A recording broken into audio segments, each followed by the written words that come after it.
Good afternoon, everyone. Today I'm wearing a mask from South Point High School. They're called the Pointers, and I appreciate being down there. I want to thank Superintendent Mark Christian, Principal Dean Nance for making the high school available for my meeting with the Lawrence County elected officials this past week. I was down there to take a look at the damage from the very massive ice storm, and we appreciate their hospitality, and we also appreciate their good work with their teachers and all the personnel and the students throughout this year. Yesterday, Fran and I went to see a vaccine clinic at Thurgood Marshall High School in West Dayton. The clinic vaccinated 1,592 people yesterday. Kroger employees ran the clinic, and they performed all check-in, screening, vaccinations, and monitoring for reactions during the event. It was certainly very, very well organized. People got in, got out quickly. Great to see so many Montgomery County residents getting their vaccinations, and Fran and I talked to a number of them, and they certainly all were very happy to be able to get it. The vaccination clinic was put together by Kroger, by Mayor Whaley's office, the Montgomery County Public Health Department, State Public Health Department, our office. I just want to thank everyone who made that a very successful day. I want to update you about last week's weather-related vaccine shipment delays, and there certainly were some. Now, despite the bad weather, a few hospitals did receive their Pfizer shipments. We were able to deliver Pfizer shipments that were repackaged by the Ohio Department of Health warehouse. So this is done, came in on Monday, and we were able to repackage and get those out. However, the Moderna shipments were delayed. Some of our providers were able to use second doses that they had received already so that they didn't have to cancel clinics that they had scheduled. Those second doses will be backfilled. No one should worry about that. They'll get their second doses. Second doses will be backfilled with shipments they received this week. Additional delayed shipments of Pfizer and Moderna will arrive between today and Wednesday. For those providers who canceled appointments last week, we've urged them to expand their appointment schedules, including evening and weekend hours. So to every provider who's getting this late, we just ask you to get those out just as quickly as you can. We've got to get caught up, and that may mean doing it in the evening. That may mean doing it on the weekend, but we want to get caught up just as quickly as we can. I want to talk about nursing homes. As we've shared with you during the past week or so, the number of new COVID-19 cases in our nursing homes continues to go down. Last week, long-term care facilities reported 343 new cases. That compares, and it's a significant decrease from what it was in December. So 343 new cases last reported. In December, the high was 2,832 new cases when these cases peaked in December. So we're definitely making progress there. I want to now, though, talk about nursing homes and visitation, because I know a number of Ohio citizens are concerned about this, both people who live and who are residents in nursing homes and assisted living, but also their family and their loved ones. Let me go back and kind of recap visitation and how this has progressed. When the virus first started to spread across Ohio, every medical expert that we talked to recommended shutting off visitation at nursing homes. We did that. I think every other state did it as well. So on March 13th, 2020, Ohio issued an order that limited entry, allowing only healthcare personnel necessary for the operation of the home. The order also allowed, though, for visitation for people who were near death. After a while, we started to hear from families. Family members who told us that their loved ones were suffering in the nursing home because they were not being able to be visited. So in June, we started permitting outdoor visitation for assisted living facilities. We clarified and expanded the exceptions for end-of-life visits. Then in July, we opened it up more, permitting outdoor visitation for nursing homes and restoring group activities within nursing homes. So June, assisted living, then July, nursing homes. In September of this past year, there was a change. The federal government Centers for Medicare and Medicaid Services, known commonly as CMS, issued new guidance, regulations for visitations. Those federal visitation requirements are still in effect. Under these CMS federal regulations, a nursing home has to meet 3 criteria to allow visits. 1, there's been no new onset of COVID-19 cases in the last 14 days. 2, the facility is not currently conducting outbreak testing. And 3, CMS reports the COVID-19 county positivity rate at less than 10%. So those are the federal regulations that went into effect in September. And they override really anything that the state does. So the nursing homes have to comply with these federal regulations. But I do want to talk about some exceptions under the federal law. Even if the nursing home is not allowed to have visits because they don't meet the 3 criteria from CMS, visitation can and should still happen in certain circumstances. Under the federal CMS rules, compassionate care visits are always allowed. So let me repeat that. Under the federal CMS guidance, compassionate care visits are always permitted. Now, what are we talking about? What is compassionate care? Let me talk for a few minutes about that. Compassionate care is not just for end-of-life situations. Again, compassionate care is not just for end-of-life situations.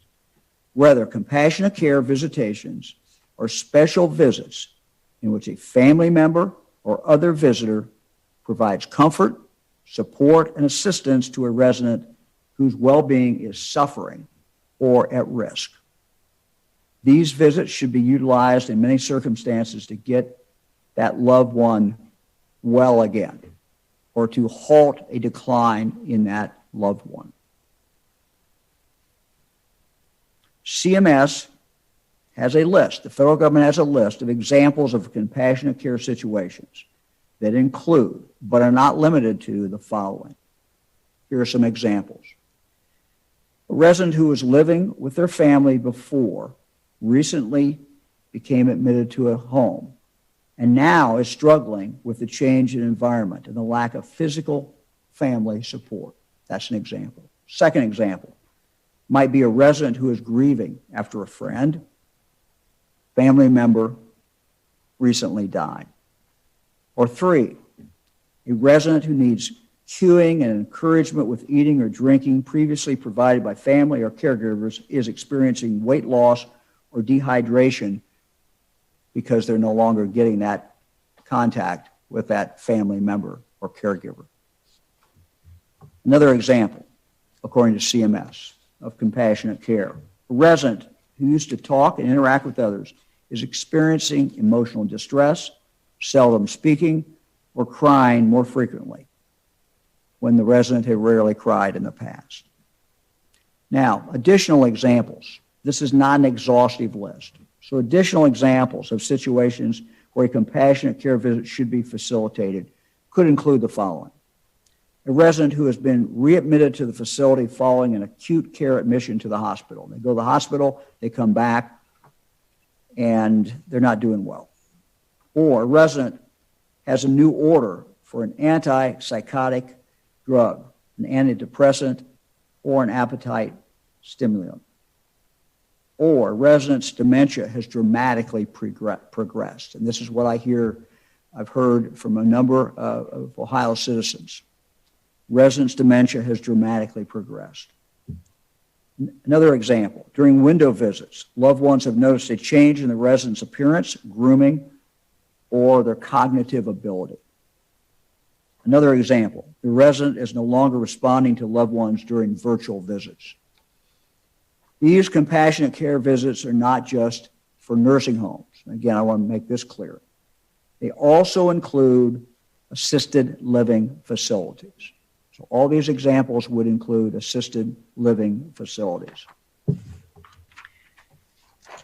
To make sure that there is a full understanding of this, I am sending a letter today. This is a letter that I am sending to all nursing homes in the state of Ohio. It is to remind them of two very important things. One, that each nursing home needs to check their county positivity rate every week to determine their visitation status. So they can go up online and look at that. And that has changed, potentially has changed every week. So that helps determine their visitation status. So every week, potentially, their visitation status can be changed by the federal government because of that. That's number one, to remind nursing homes to do that. Number two, to remind nursing homes to allow for compassionate care visits. The examples I just read are examples of where compassionate care visits should be allowed, no matter what the status of that nursing home as far as normal visitation. So we're talking about two different things, normal visitation and compassionate care. Now, we're seeing positivity rates across the state decrease. Soon, many more nursing facilities may be able to open up to allow more visitation. So that is changing. And every week we're seeing more as they change colors. Ohio facilities are required to report in weekly and update our dashboard to indicate if visitation is allowed at their facilities. You can find that on our dashboard. Families can access the visitation dashboard on our website at coronavirus.ohio.gov, coronavirus.ohio.gov. Red means visitation is restricted to only compassionate care visits. Yellow and green, counties could have visitation, those nursing homes in those counties that are yellow or green might have visitation depending on the situation at each individual facility. Remember, they also have to be COVID-free and not be outbreak testing. Everyone should look at the dashboard as it could potentially change each week, especially as cases continue to decrease in Ohio. The dashboard will tell you the specific visitation schedules and allowances of the nursing homes. Now, in the letter that I just held up, I also remind facilities that they must continue to allow for compassionate care visits, as I just outlined. If you have a loved one in need of a compassionate care visit, and that loved one is not getting that visit, and you're being stopped from visiting, you have rights. You're empowered to get that visit scheduled. Now, our Director of Aging, Ursel McElroy, is with us today to talk about those rights and what you can do if you feel your loved one's needs are not being met. Director, good to have you back on. Thank you, Governor. I'm glad to be here today to talk about this important issue. We know that the COVID-19 health emergency has been very difficult on residents of long-term care facilities. Not only are residents at particular risk of illness and death, but they may be experiencing loneliness and isolation due to the restrictions on visitation. And as you mentioned, no matter what the visitation situation is at a nursing home, compassionate care visits can be allowed.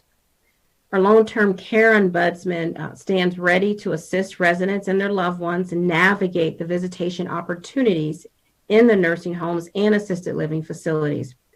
The order requires these facilities to work with residents, families, caregivers, a resident's representative, clinicians, and the Office of the State Long-Term Care Ombudsman to identify the need, the length, the frequency for compassionate care visits.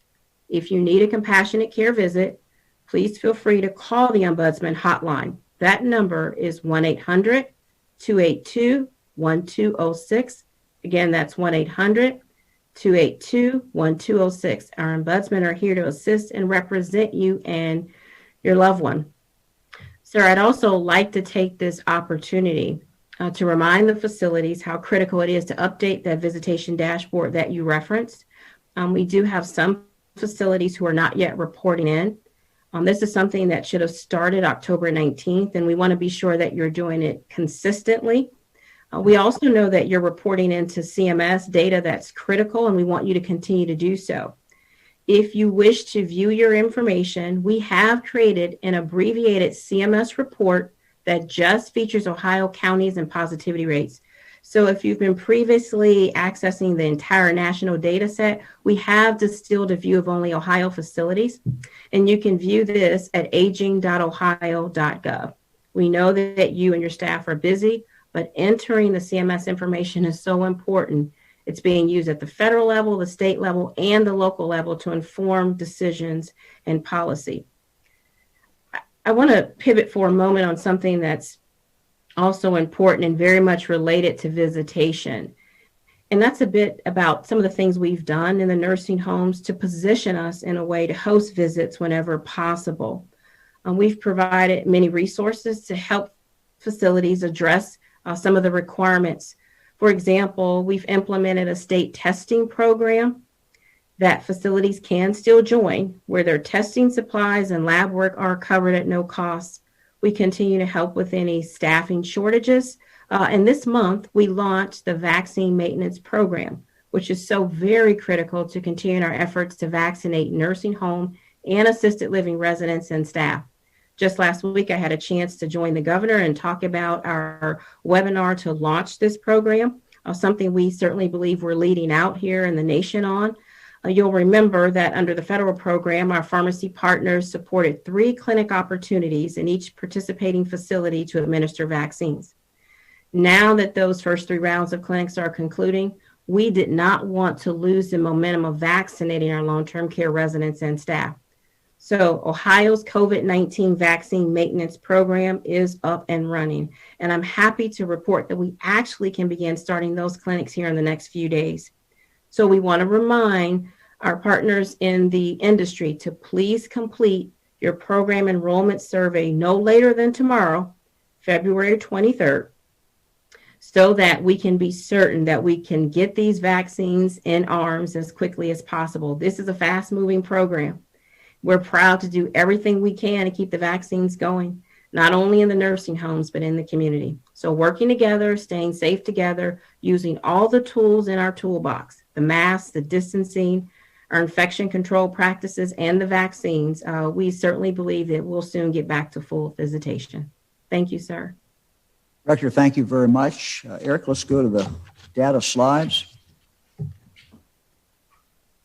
you can see, our cases continue to trend lower. We're very happy about that.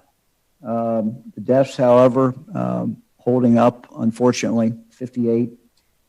Hospitalizations, 120, and ICU admissions are 16. Eric, let's go to the next one. These are all the counties again, and you'll see up on this side creeping up very, very slowly. When the 2 counties that you see here are in white, which simply means that they are now below the high incidence level for cases in their county. So we still have 86 counties that are high incidence. Although if you look at the numbers, let's look, Eric, at the top ones. Athens is highest, and they're about 4 times what the CDC says is a high incidence level. So again, the numbers in general are coming down, but if you look at the top 20, they're still very, very high. Let's go to the next slide, Eric. Hospitalizations, again, if you look at the number of COVID patients in the hospital, those numbers continue to trend downward, and we're certainly happy to see that as well. And we'll go to the next one, Eric. So I want to talk for a moment about this chart. And this chart, I look at it every day. It's the first thing actually I look at. And it's vaccinations, first doses in Ohio by age group. So if you look down here, we'll start with the oldest. So the oldest is 80 and above, and as you can see, we're almost at 60%. So that gives you some idea. We're close to 59 point, almost 60%. We should go in the next day or two, hit 60% of all those 80 years of age and older in Ohio have received their first vaccination. If you look at the next number, you'll see this is a new. In fact, this is a new chart. So I've not actually seen this one. They just came out with this chart. So this one goes 75 to 80. And we are at almost 50% in that age group. And you can see it go down from there. So we don't know, frankly, how high we'll be able to get with each age group, but we know that we certainly still have demand within those age groups. As we look at, I get the question, how long are we going to stay on 65 and older? We're going to stay on 65 and older because it is the age group where 87% of all deaths have come, 65 years of age and older. So we will remain at 65 until we have basically satisfied that demand with that age group. But I would just, invite everyone to look at this breakout every week, every day, if you wish, and you can see as we're moving forward on these different age groups. And so we continue to look at that and continue, again, the most vulnerable, the oldest. So with almost 60% of those who are 80 years of age and older, we're doing pretty well, but we know we still have a ways to go. And then when you go down to the next one, you see it tracking up almost 50%, those 75 to 80 years of age, and then it goes down from there. As we move forward, age is the best indicator of death, the likelihood of death. So we will hold at 65. I want to be very clear. We're going to hold at 65 until we're clear that people have been able to get their shots in that age group. We will then, at that point, go to 60. We'll hold there. Then we'll go to 55. Then we'll go to 50. We are also looking at small groups that, because of special exposure, we may add in there once we go below 65. So we don't have anything to announce on that today. We're still looking at all the data in regard to that. But the next big move is going to occur when we move from 65 down to 60. And then from there to 55, and then from there to 50. If you look at people 50 and over, what you'll find is that 97 to 98% of all deaths have come in that age group. So again, it is the best indicator that we have. But we're looking at other smaller groups that we may insert in there when we go from 65 to 60.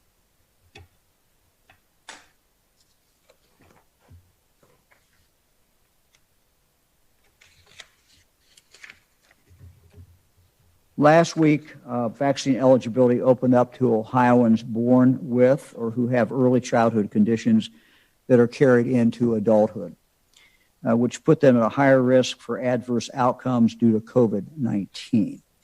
We've continued to hear anecdotal reports of people with these conditions being rejected when they tried to make appointments at pharmacies, for example. Particularly, we've heard about people with cystic fibrosis. So I want to remind all the providers to look at this list, to take a look at the list, and to follow this list. This is a group of people in Ohio who, even though they're under the age of 65, still carry a very significant risk of death if, in fact, they get COVID. So we ask everyone to keep that in mind. We're asking hospitals and doctors who have the vaccine to proactively reach out to their patients whom they know have the medical conditions that we have outlined, so that these vulnerable Ohioans can get their vaccine as soon as possible. I'd like to show the list again on this slide, and it is found on our coronavirus website at coronavirus.ohio.gov/vaccine.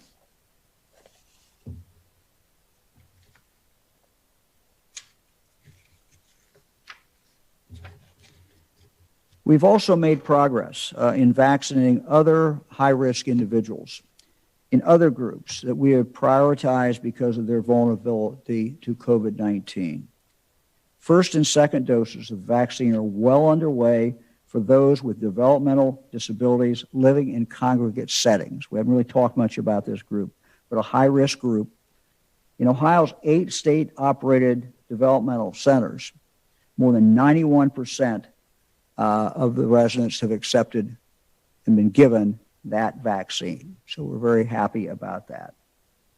Workers at the Ohio Department of Developmental Disabilities report that the vaccine has boosted morale among the residents of those homes.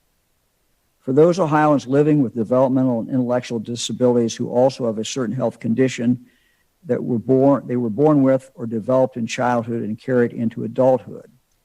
You remember we opened this up 3 or 4 weeks ago, this group. This is part of our 1B vaccination program. We're very happy to report that now more than 14,000 of these individuals have received their first dose, at least their first dose of the vaccine. So this is a group of individuals with the developmental disabilities who also have a medical condition as listed on the slide we just showed. And we now are reporting 14,000 of them have been vaccinated. So we're very happy about that.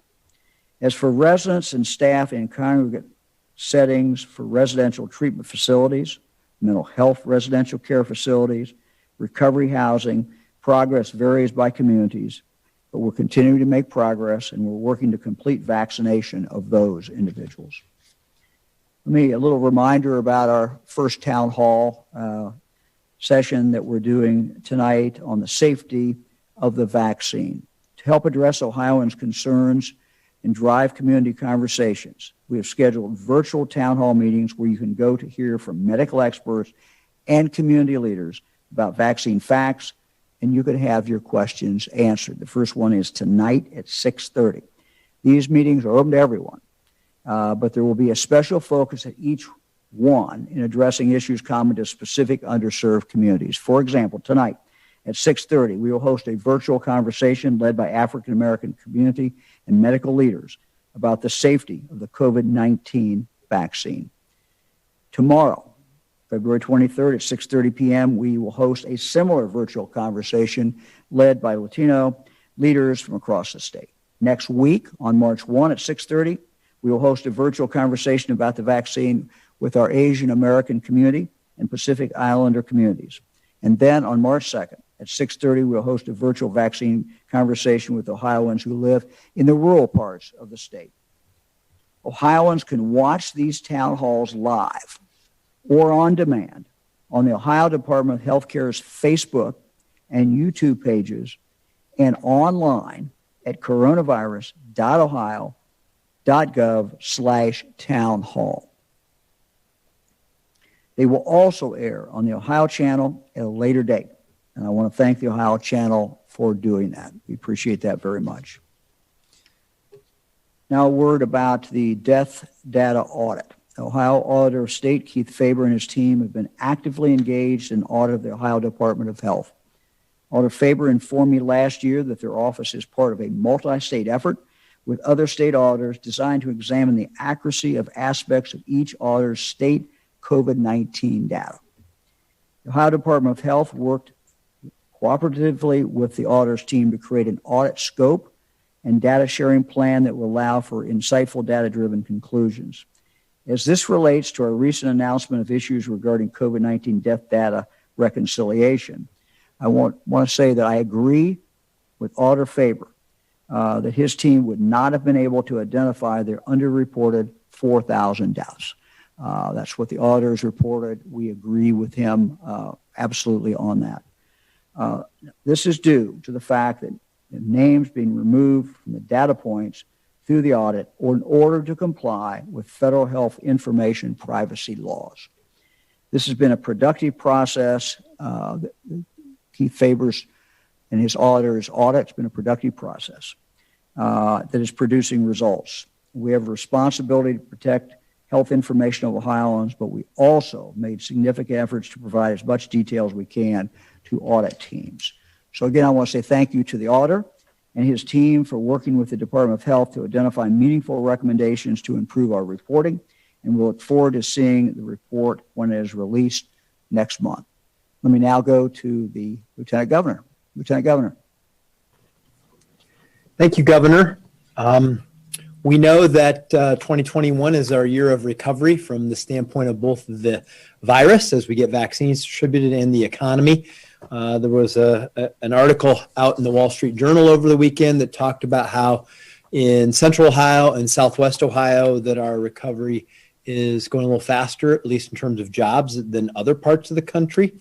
And so I guess it's appropriate that we have an economic announcement for Northeast Ohio today, that the Ohio Tax Credit Authority today approved an expansion project for tax credit assistance for Rocket Mortgage, which is expanding in Cleveland. The expansion through Quicken Loans LLC will create 630 full-time positions, adding an additional $47.3 million in new annual payroll to go along with the $94 million in payroll that they currently have. The Tax Credit Authority approved a 2.211% 10-year job creation tax credit for this project. This is great news for the city of Cleveland, as a lot of urban areas struggled during the pandemic. Great news for the city of Cleveland coming out of the pandemic. It's also great to see as companies are starting to make these investments, starting to grow, coming out of the pandemic, that they're choosing Ohio locations to make those investments. Currently, they have 721 people employed in Cleveland, and will be adding an additional 630, which is great news. And we know that a lot of these folks will be getting trained, and that there's an opportunity for growth inside the company. So those are wonderful things too. I want to thank Jobs Ohio, the Greater Cleveland Partnership, Team NEO, the City of Cleveland, and our own Development Services Agency for their work on this. Cleveland beat out several other cities, including Phoenix and Detroit, for these jobs. So that was great news. Great news coming today. But we know that there are still places in Ohio where people aren't back to work. We know that there are a lot of folks still struggling, and we want to get them trained. We want to get them back to work. We want to get them connected digitally so they can do those kinds of things. I will remind folks of the great resource we have with Ohio Means Jobs. If you lost your job, you're in an industry sector like the hospitality industry sector that was hit very hard and is going to take some time to recover, go there, Ohio Means Jobs, and you'll see that there are 155,000 jobs available. 85,000 of those jobs pay $50,000 a year or more. And so with the job training money that we have in the economic recovery package, with some of the programs we have like Tech Credit and IMAP, work that ODJFS is doing with Jobs Ohio on Ohio to Work. A lot of these programs have job training dollars available for you. Take advantage of those resources so that you can go out there and get one of those jobs that are starting to come back as the recovery begins. So, Governor, I'll turn it back over to you. All right, Lieutenant Governor, thank you very much. I think we're ready for questions. Governor, first question today is from Jim Province of the Toledo Blade. Hey, Jim. Hi, Governor. I think this question might be better for the Lieutenant Governor. I've heard from a reader, a one-person business with no other employees, who received 8 letters just today from multiple ODJFS offices indicating that unemployment claims were made by those claiming to be former employees. When she called today to report this, she was told that the system is down and that she should call back next Monday. Why is the system down, and what are people like her supposed to do? Well, I don't know if we have the director available online. If so, I will let her address that question because I am not aware that the system is down. So you're sharing with me some information that I did not have. I can tell you that the team, the private sector team that the governor had appointed, is working with ODJFS to improve the customer service aspects of the system. I had a call this morning with the CEO of LexisNexis or Lexis Risk Solutions to look at some other tech options to help streamline the process so that we can build a system on the front end that will hopefully eliminate and let the user know that the attempt at fraud was unsuccessful and we can clear out the system. But Jim, unfortunately, that's as good of an answer as I have for you right now. I was not aware that the system is down, and before the end of the news conference, I'll try to get you an update on that. Yeah, Jim, I was not either. We'll see what we can get before the end of the conference. Next question is from Mike Livingston at Gongwer News Service. Yeah, hi, Governor. On Friday, you got the next batch of names to replace Sam Randazzo on the PUCO. Just wondering what your timeline is for making that appointment, and as you're looking at these new candidates, what qualities or experience are you looking for? Thanks. Well, we're evaluating those candidates now. That process has already started. We're frankly doing some background checking in general, and we'll be interviewing those candidates. So that's kind of the process. We want, obviously, someone who can handle the job. It is not an easy job. So we're going through that process now. So we want someone who I think will engender confidence from the public, and someone who will be able to balance, what the needs are. Look, we want, as consumers, what do we want? We want it, power when we want it, but we also want to make sure that it is as cheap as we can have it. So it's always finding that balance of reliability, and so we don't have crisis that we've seen, for example, in Texas. Certainly an extreme example. Not inferring that we are going to see that kind of crisis at all, but you have to weigh constantly. You have to weigh, I think, making sure the power is there, everything is there at the same time, keeping the price down for the consumer, and that consumer may be an individual, or the consumer, may be a company, and both of those that's very important. We'll keep you informed. Next question is from Randy Ludlow at the Columbus Dispatch. Hey, Randy. Good afternoon, Governor. The Columbus Clippers reported to us today that your office had advised them that they can expect to open at 30% capacity when their season begins in early April. Is that accurate? And would that 30% figure also apply to the Reds, Indians, Columbus Crew, and FC Cincinnati? We're going to have an announcement on that later in this week. Let me just, I was on the phone this weekend talking in general to the Reds, to the Indians, and to the minor league baseball teams around the state. And I wanted as early as I could because we know that they're planning. Major League Baseball starts April 1. Most minor leagues teams start May 4. AAA starts shortly after Major League starts. So we know that all of these teams are anxious to start to be doing their planning. So we reached out to them and said, we think we're going to be around 30%. We want to see your plan, and we want to see how you're able to get the social distancing. So that's where we are.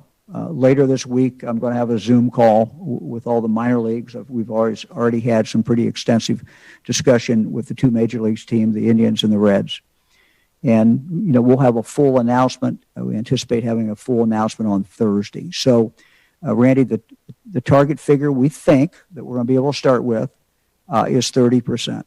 I've also made it very clear that two things. One, we hope to expand, actually three things. One, that we can do that if everyone is masked.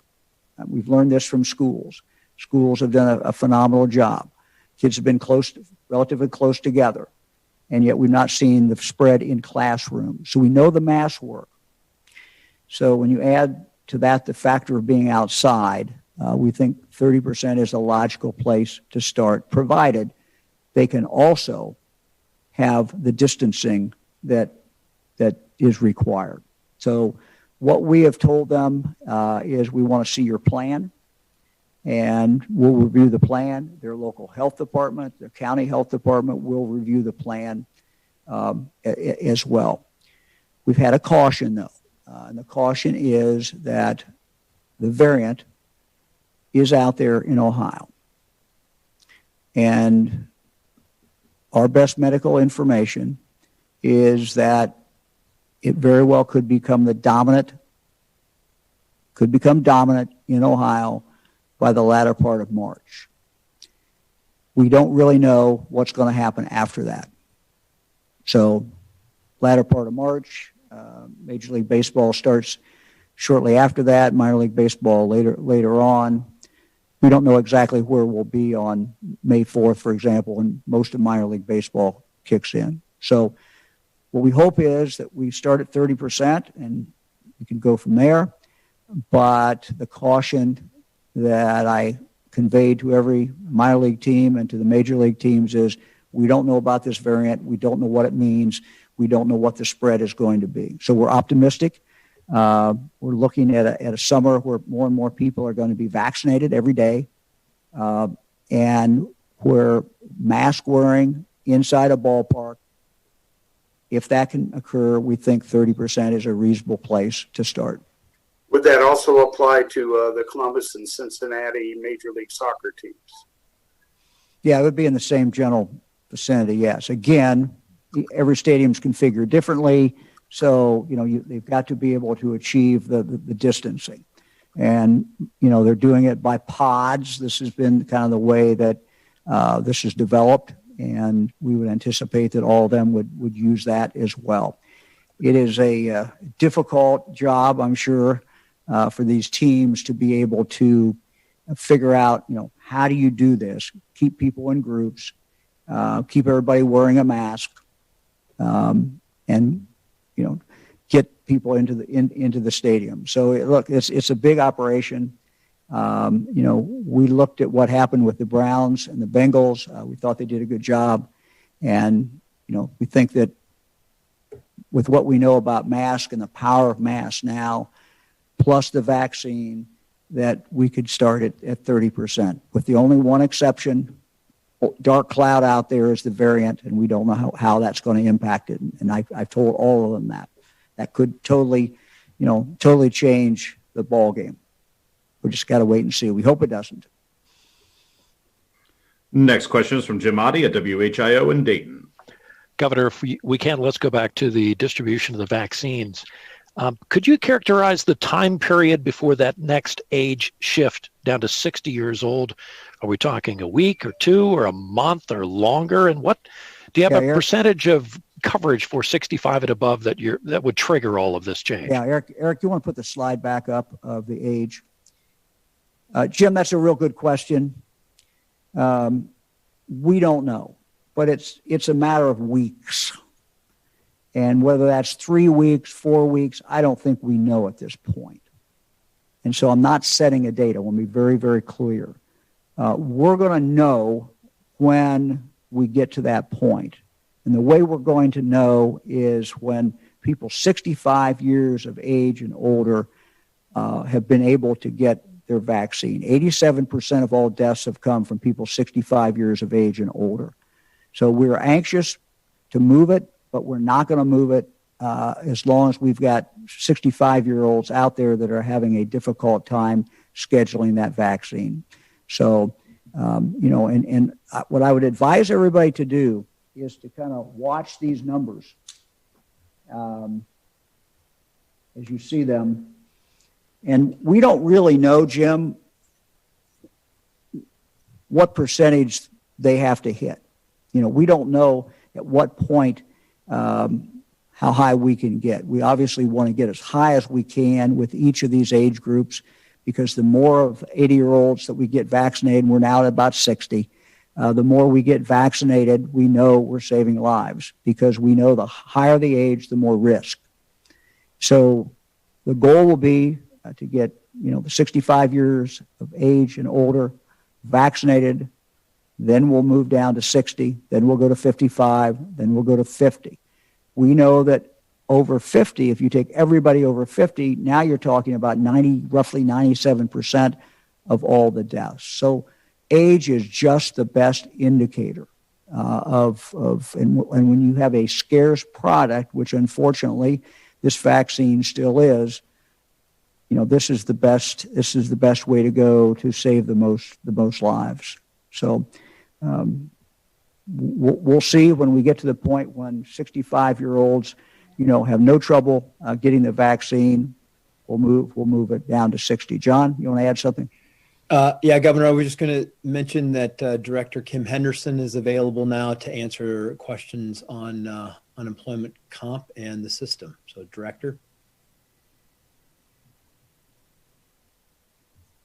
Hey, Director.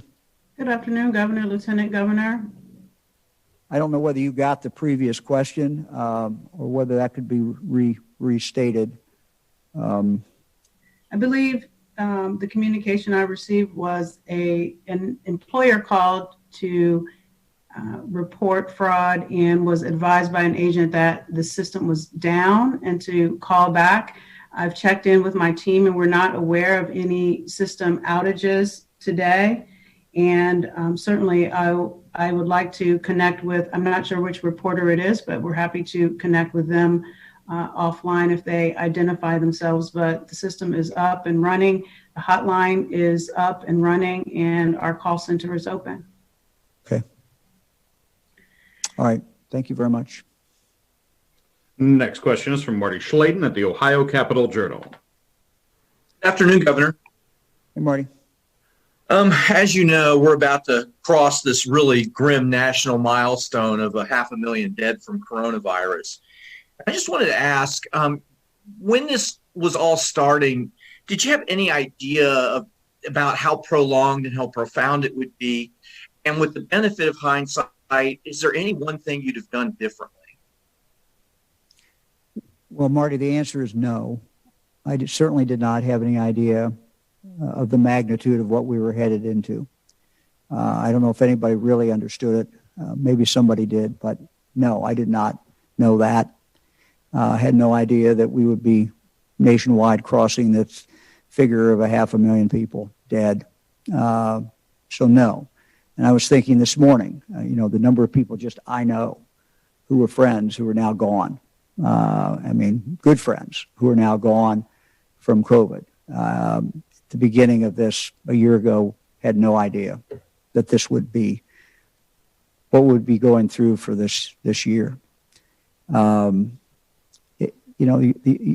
other question was what, Marty? I'm sorry. If you had it to do over again. Oh, yeah, Marty, look, I kind of joke with people, my team, and it's really not a joke, but I said, look, in the next pandemic, we'll do this differently or we'll do that differently. I think that the one thing that we know today that we did not know when this started, and if we had known it, it would have changed what we do, and that is just how powerful the masks are. And, I don't know if anybody really understood that. Today we've got scientific evidence. We've done testing ourselves. We know how powerful these masks are. We know what they do. And, when I said that we would start back school in the fall, this was last summer, and that everyone K through 12 would wear a mask. I know there are a lot of people who are watching right now who thought I'd lost my mind. And, what I heard was little kids won't wear a mask. They can't be compliant. This is a horrible thing. But we did it. And what we found is that kids will wear a mask. Adults will wear a mask. And that stops the spread. So that's the one thing that, I wish I knew at the beginning of this, and I wish everybody knew at the beginning of this. But I'm sure that, as I go back, we can look at a lot of things that we may have done differently. In hindsight is always great. But what we try to do is base decisions every day on what we know now, what the best scientists tell us now. And I look to the future, frankly. I don't have the luxury of spending much time going back and second guessing myself or somebody else and thinking what we should have done. I'm sure there'll be a time and a place for that, but we're still in the middle of a storm. And, we're still losing people, as you can see on the death numbers. We talk about how happy we are about the case numbers being down. Yes, we are. They're dramatically down, but they're still high. And at the same time, we're still losing people, and we're losing a lot of people. So we're in this storm. We got to keep battling. What we know as far as the summer coming up and the spring and the summer is that we can do some of the things that maybe we didn't think we could do before, but only if we have strict mask compliance. Mask compliance plus the vaccine is going to enable us to do some things this summer that we would not have thought about or that we shouldn't have done last summer. Next question is from Alex Ebert at Bloomberg. Good afternoon, Governor. Thanks for having us. Could you comment upon whether or not you will urge the Department of Taxation to not subject the dividends from workers' compensation to get CAT tax this year? I reached out to your office a couple times on this, and at a tax conference earlier this year, Tom Zano, sort of the godfather of Ohio's tax, CAT tax, had, sort of reiterated that the Department of Taxation is looking to tax what's supposed to be a dividend here from employers. And so if you could, look into that, that'd be really appreciated because a lot of taxpayers are concerned. Okay, I will do that. I'm not aware of any desire to do that, but I'll confirm and have a discussion. Next question is from Patrick O'Donnell at the 74million.org. Hi. So the Cleveland School District revised its opening plans from opening at the beginning of April to bringing a very small number of kids back on March 1st and then bringing more back over the course of the month. I'm curious if that meets what you want from them or you're satisfied they're doing what they should be doing. Well, the CEO told me he was going to make every effort to get back and try to hit that target date of March 1. So I'm sure they will continue to try to do that. I would urge them, to get as many kids back as they can. He described for me a procedure where they would start with different groups of kids, which was fine, and layer those in as they went forward. So all I can say is that I think overall in the state we're doing well. I know we're doing very well. We've taken the number of kids who were totally remote around January 1 at about 41 or 42%. We've knocked that down to, I think, less than 10% now. And I've got a list that I keep. I don't have it in front of me right now of the schools that have indicated, when that are out and not in person yet, not hybrid or not totally in person. And, we're checking them off as they start back. And some of them have told us they can in fact start March 1. And some, have said, well, we can't quite make that. So I would simply urge any school in the state, do everything you can to get back in on March 1. Again, that was the deal. And the deal was that we're going to vaccinate your personnel and in return, you're going to put your kids back in school. And I would just, again, state, because I think it is so very, very important. And I would say this to schools that are telling me they can't quite get back in. If they can't get back in on March 1, but I would also say it to schools that have been able to be in all year, and somehow they look up and they say, well, this isn't really fair, I would remind everybody that it's not about the adults. It's about the kids. This is about the kids. We're vaccinating school personnel so kids can be in school. Some kids have not been in school for almost 1 year. That has long-term impact. At the very least, we need to get them back so they can have 3 months, March, April, May. Schools need to do that. So that was the deal. They signed on the dotted line. They promised us they would do that.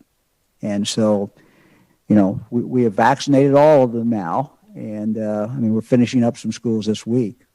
But the schools in question have pretty much been vaccinated. So we would ask them to do everything in their power to get kids back in school. Again, it's about the kids. Next question is from Laura Hancock at Cleveland.com. Governor DeWine, you have shared that max vaccinations can't begin until the state starts receiving more vaccines. How many are you looking for these mass vaccination sites? And your health department has sought volunteers to man the sites. What exactly would they be doing? Who would run these sites? Would it be FEMA or the National Guard or like retail pharmacies? Any kind of details for mass vaccinations would be great. People are interested. Sure. Laura, I think that I want to be kind of clear about this. We have existing in Ohio today what some people would call mass vaccination sites. I look at what some other states are doing, and they call them mass vaccination sites. And then I look at what we're doing. Is in Dayton, Ohio, as I told you, they were pushing. I wrote down the exact amount, but it was like 1,500 where people were vaccinated in one site yesterday on a Sunday in Dayton, Ohio.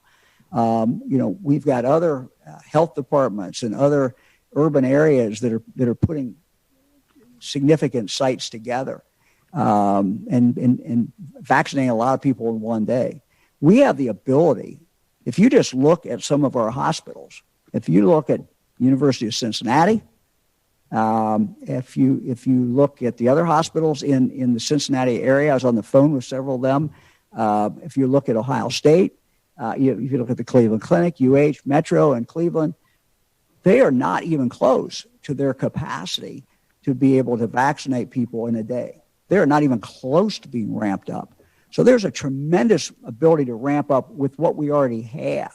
We already have over 700 locations. So we could, just by staying with the 700 we're dealing with now, we could significantly ramp up vaccinations.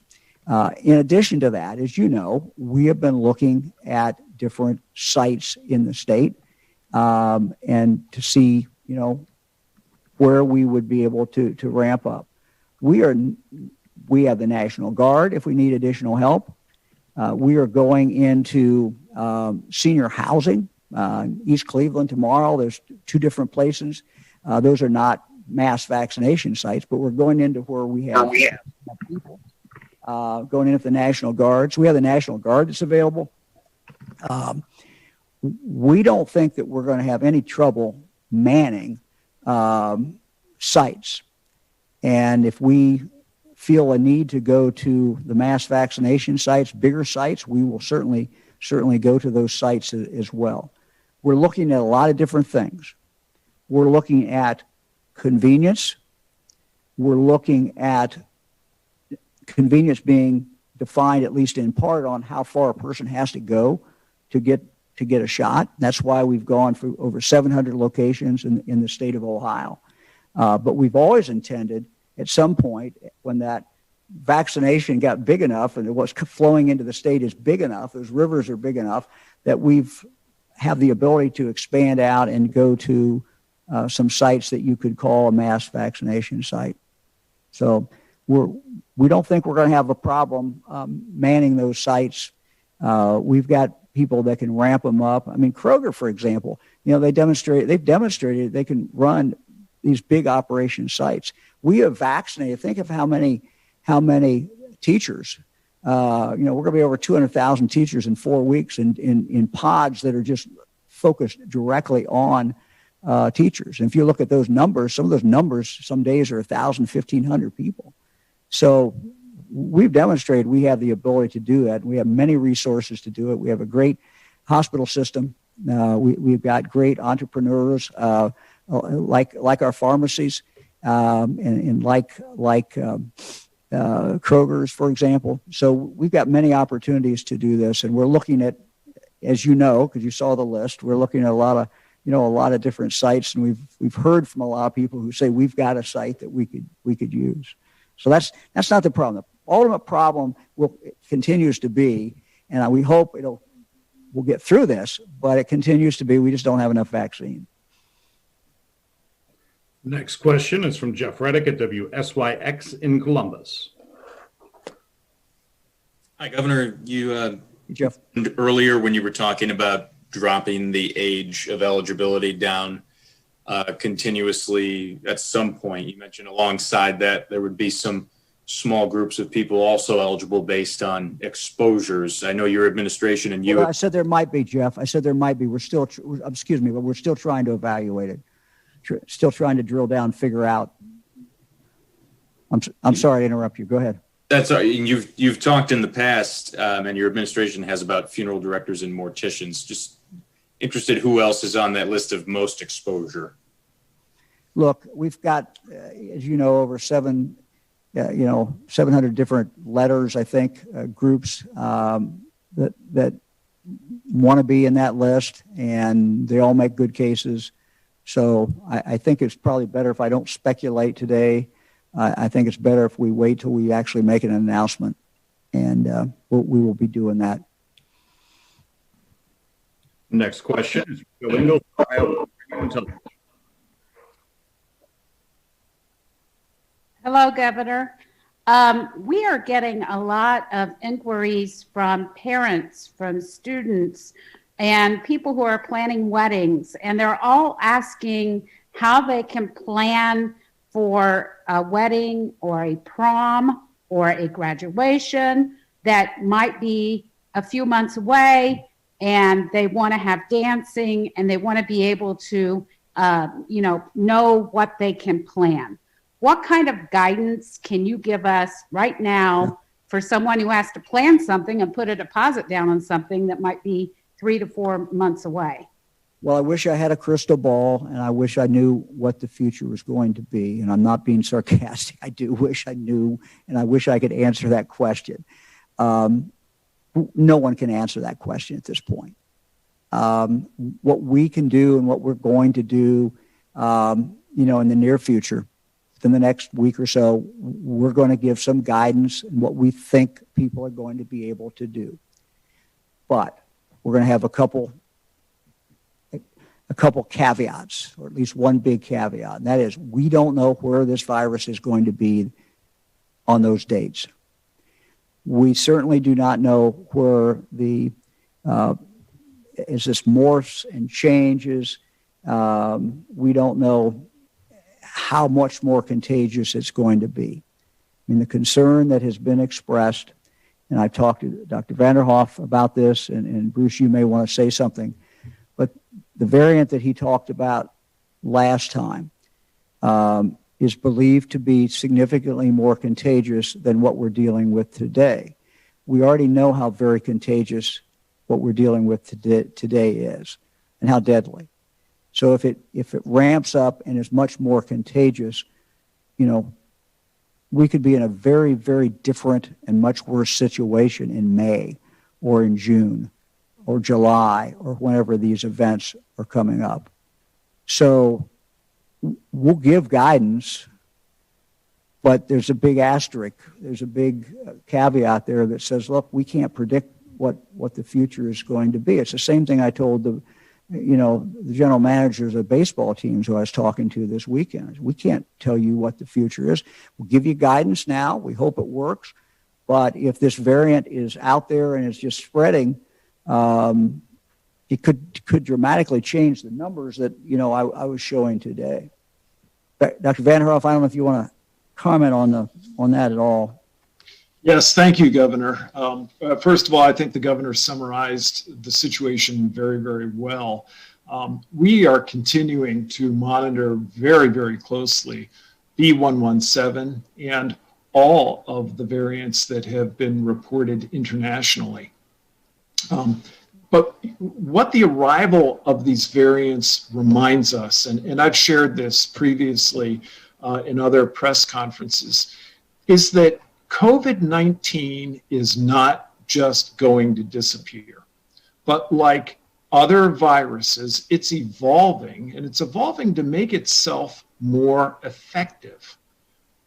These variants, including B117, underscore just how important it remains for all of us to continue the precautions that we've been following so well: the masking, physical distancing, and frequent hand washing. These remain our best protection, even as we are looking forward to the day when our vaccines will put this pandemic behind us. But as we move into the spring months, we have to move in with eyes wide open and recognize that how much we're able to get back to our everyday lives really depends a lot on us and how willing we are to be consistent with these safety measures that so far we're doing a pretty good job with. Thank you, Governor. Thanks, Doctor. Next question is from Kevin Landers at WBNS in Columbus. Hi, Governor. Thanks again for taking the time to answer our questions. K through 12, you mentioned, are nearly vaccinated. They took up a large amount of the vaccine supply. So does that mean that when that group is completely vaccinated, they're finished with their vaccine protocols, the state will be able to free up more vaccine to get more people vaccinated? And when are you thinking that Johnson & Johnson's vaccine, assuming it gets federal approval, will hit Ohio? Yeah, Kevin, very good question. We have said that we felt that February was going to be tough. We have taken about, for those 4 weeks, every week we took about a fourth, roughly, of the vaccines and put them over here into education to get our kids back in school. That left about 3/4 primarily for people 65 years of age and older.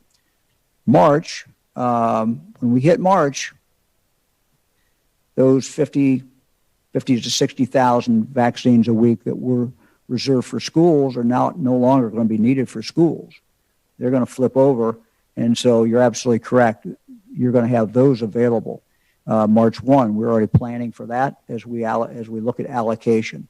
We also think we're going to have Johnson & Johnson coming in. Now, is that going to be the week of March 1, March 8th? I don't know. But it's going to come, and it's going to come relatively soon. We also have been told, as you saw, increased production with Pfizer, which at some point is going to kick in. So we're optimistic about the future. I think people should be optimistic. I know people are frustrated who can't get the vaccine, who are 65 and over, and I don't blame them, but more's coming. And, March is going to be a better month, frankly, than February as far as availability of vaccine. Next question is from Danny Eldridge at Hannah News Service. Hello, Governor. So my question's on indoor sports and entertainment. I know the Blue Jackets announced they're about 10%. Cavs are currently at about 14% capacity. Is there any thought to just changing the order to increase the number of people allowed at these? And do they also apply to concerts? Can you just talk a little bit about what the plans are for that? Sure, Danny. Inside is tougher than outside, but there is a difference between a place like the Blue Jackets, where they've invested, some serious money in the air conditioning, heat operation, where the circulation is fairly fast in and out. Filters are there. I mean, that's a very different situation than maybe in a older gym, for example. So we're open to look at this, and we'll have some announcements as we move forward. So in regard to the question, could it be that the Blue Jackets would be able to have more people? Yes, could be. We're going to continue to evaluate that as we move forward. all of this is conditioned. All of this is conditioned, and it goes back to something we talked about last week, and that is this summer is going to be better. It's going to be better for two reasons. We understand the use of masks, and we're getting more and more people vaccinated. So we can do these things. We can have more people at different events if people are wearing masks. And if we can do that, we're going to be able to do a lot more this summer. I'm very optimistic, and you know, myself planning on going to some baseball games and doing some other things. So, you know, these are. I think the summer is going to be better. You know, what Bruce said, what Dr. Vanderhoff said is absolutely right. We don't know about this variant. We just don't know how it's going to impact. But besides that, things look pretty good. We're going to continue to vaccinate. We're at 1.4 million Ohioans have been vaccinated. We're going to keep pushing that number up. And we know the power of masks. We're going to keep wearing masks. And if we can do that and keep wearing masks inside an arena, outside at a ballpark, we're going to be able to do more. Next question is from Jess Harden at MahoningMatters.com. Hi, Governor. Hey, Jess. Thanks for taking our questions today. We've been hearing from readers wondering when visitation can resume at group homes serving adults with disabilities. They report that some residents are struggling without contact with their parents and or caregivers, and that they've been essentially on lockdown since March. I'm wondering if the letter that you mentioned today includes these facilities, or if you have any particular plans for outlining guidelines or sharing that with folks. Yeah, Jess, I'm talking to the director about that, and we'll have something in the next few days on that. That's a very good question. I don't know, Director McElroy, if you want to add anything to that or not, but it's a very, very good question. Right. No, thank you. It is a good question. And actually last night, Director Davis and I were having conversation about it, and I know that he certainly has really good plans in place. So I would just say stay tuned. He's equally sensitive to the issues in his homes as we are with nursing homes.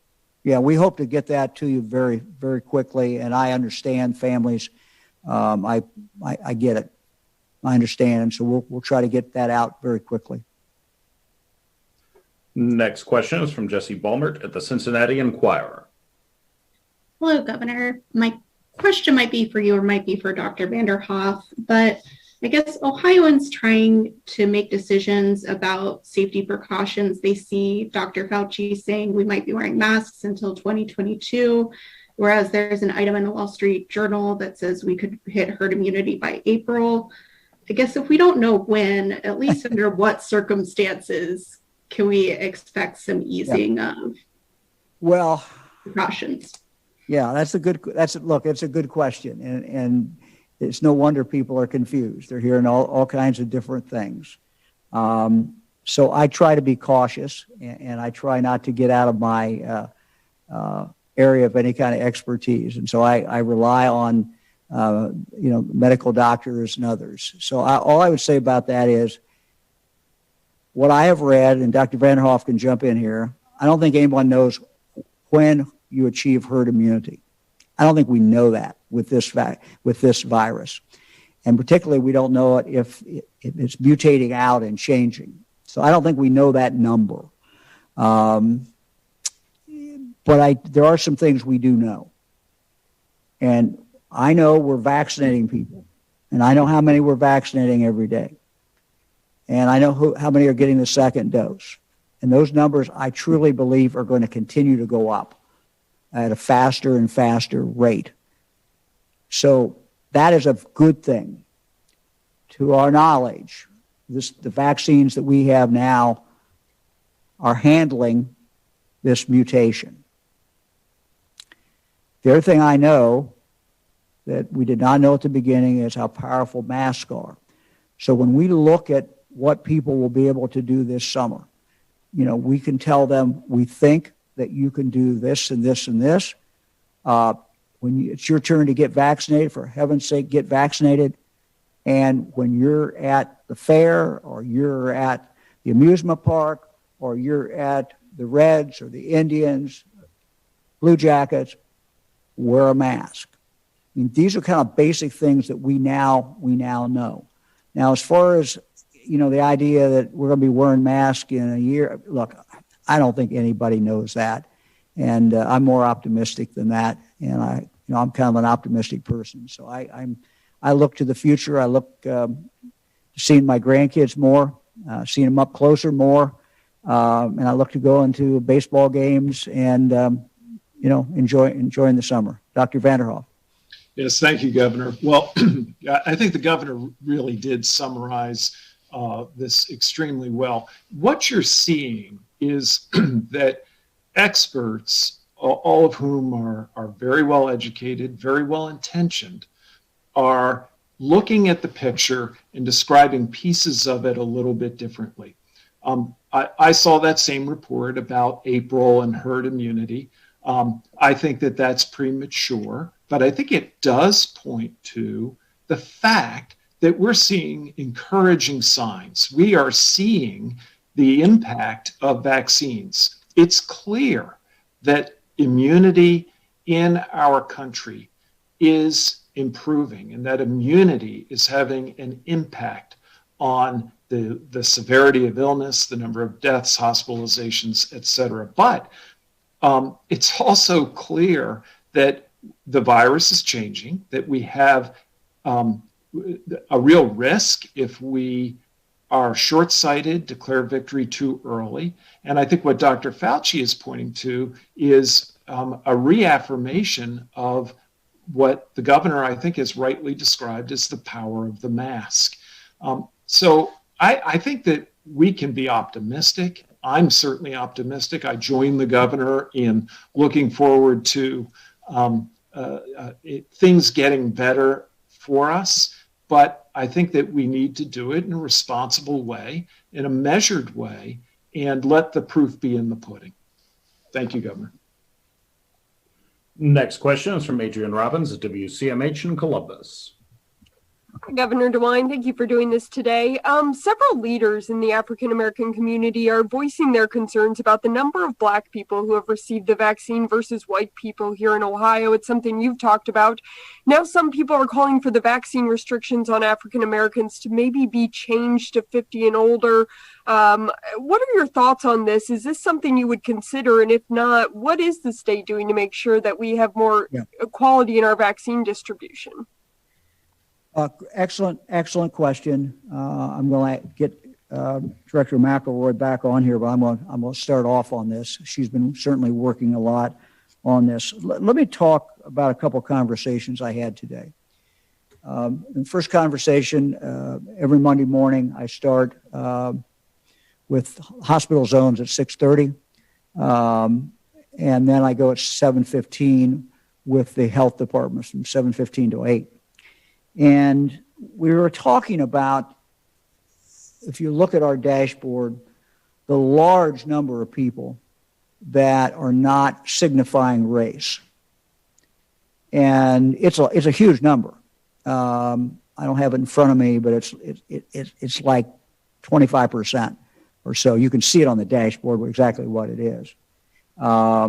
And, how difficult it is for us to actually measure how well we're doing with different communities when we've got a quarter of them that's not reporting. So, the discussion was, why are people not reporting?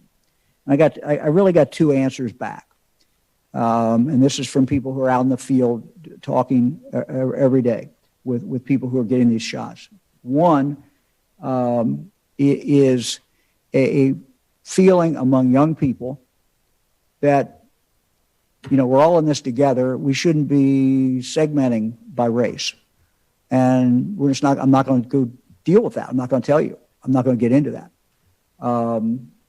We have other people who described situations where we had people who were afraid to put race down, a distrust of the medical system, and that might be a cause.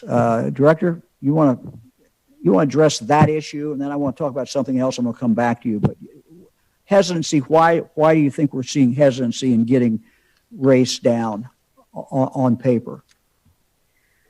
I think we have a responsibility to be certain that the message is a clear message and it's a widespread message of the importance of capturing that data, both from the side of the providers who can collect it, and also just making certain that people understand that when you do register, why that information is important. And so I do think we're going to be very thoughtful and intentional about being certain that that message is conveyed. And the only thing we're trying to do, obviously, is just to make sure we're not underserving a portion of our population. I mean, that's it. And there's just nothing more to it. But it is a fact our data is not good. When you got that big a hole, we've got data that's not that good. The county commissioners and the mayors of our major cities that contain significant minority populations have been talking with us and have been saying, you know, help us. We think that our local health department, our county health department, or our municipal health department, or city health department, that we can target these individuals and underserved. This is underserved population. How do we reach people who are underserved? And it may not just be African Americans. It could be anybody who can't, for example, an older person who cannot navigate the internet. And so these are all things that we are constantly working on every day. But they came forward with a plan. And we have said, look, we will back you on this plan in these urban communities where we have significant minority population, and to make sure that we are reaching that population. We are also going out. Eric is telling me I'm running out of time. So, no. We are also going out. And going into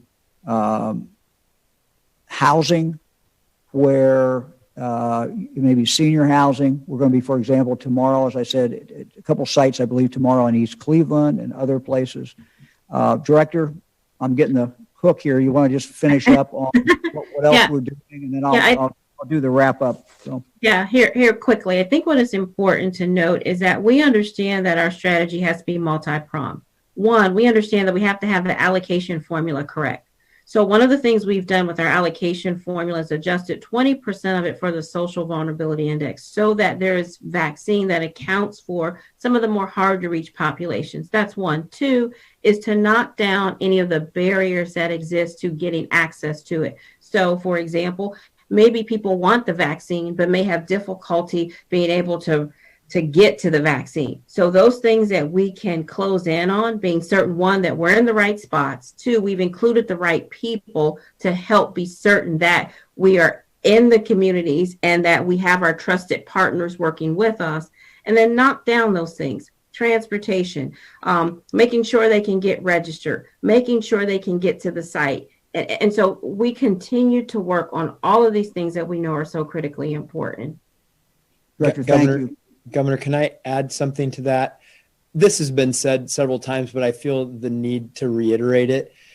But that's why we went with 700 different providers with locations in every county and in every community from the very beginning, because it would have been easier if we would have just picked a couple of mass vaccination sites and administered it that way. But we were really interested in getting it to hard to serve communities, minority populations, to people who live in poverty, people maybe who are in rural Ohio who don't have. So there's been a real focus from the very beginning to get at the issue of hard to serve populations or underserved populations. And we've built an entire strategy on that. And it keeps getting better because we're listening to the health departments and to the local elected officials who are giving us advice to do the very things like you did in Dayton on Sunday, Governor, to go and be in locations where we were trying to target those underserved populations. This is a work in progress. It's not perfect. We're not there yet, but we're working with people at the local level to make sure that this does, in fact, get done. I want to close by wishing our son, Pat, a happy birthday. He was born on this date, George Washington's birthday. Actually, a little trivia in our family. My grandfather was named George. He was also born on this day, and Fran's grandmother Martha Hawkins was also born on February 22nd. So a big day in the DeWine family. I want to close, play a very powerful video sent to us by our friend, Dr. Roberts, Dr. Mashika Roberts, who is the health commissioner for the city of Columbus, does a very good job. It features members of the Black Physicians Network of Columbus explaining where we are with COVID and talking about the safety and the effectiveness of the vaccine as we encourage people to take it. So let's take a look. It all began in the year of 2020 when a virus, better known as COVID-19, changed our lives and devastated our communities. COVID-19 has impacted our jobs, our children's ability to go to school, our ability to socialize and gather with our loved ones, and prevented us from worshiping in our faith institutions. And we already knew that healthcare disparities existed. This pandemic has highlighted just how much of the disparity exists as it relates to people of color. Did you know that thousands of people die every day of COVID-19? As people of color, we are more likely to get COVID-19. more likely to be hospitalized. And we are most likely to die. As people of color, we are more likely to work in essential jobs. And many of us live in multi-generational households, which increases our risk of the virus. We are dying and burying our loved ones at a much higher rate as compared to other racial and ethnic groups. We have to make a change. Although we face such adversity, we are a powerful and resilient community. The COVID vaccine is now available and is an effective weapon to fight this virus. This vaccine provides so much hope for the future. Did you know that a Black scientist was crucial to the development of the vaccine? As a matter of fact, there were several Black scientists who were on the FDA advisory committee who heavily scrutinized the vaccination before it was widely distributed. Did you know that thousands of people of color were included in the clinical trials to test the safety and the efficacy of the vaccine? People that look just like you and me. Now, I understand that you may be hesitant to get this vaccine because I was too until I did more research.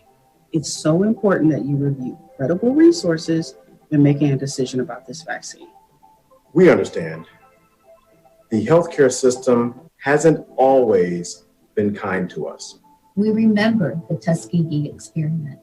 And we remember Henrietta Lacks. We know the history of our healthcare system. But we have made so many advances since then. And people of color are in key decision-making roles. As Black physicians, we are our ancestors' wildest dreams. We went into medicine to advocate for you, to educate, to counsel, to heal. Please follow our lead. When you make the choice to get vaccinated, you are not only protecting yourself from a serious illness, you are protecting your family, your friends, your entire community. And that's why I got vaccinated. And that's why I got vaccinated. And that's why I got vaccinated. And that's why I got vaccinated. And we hope that you will too.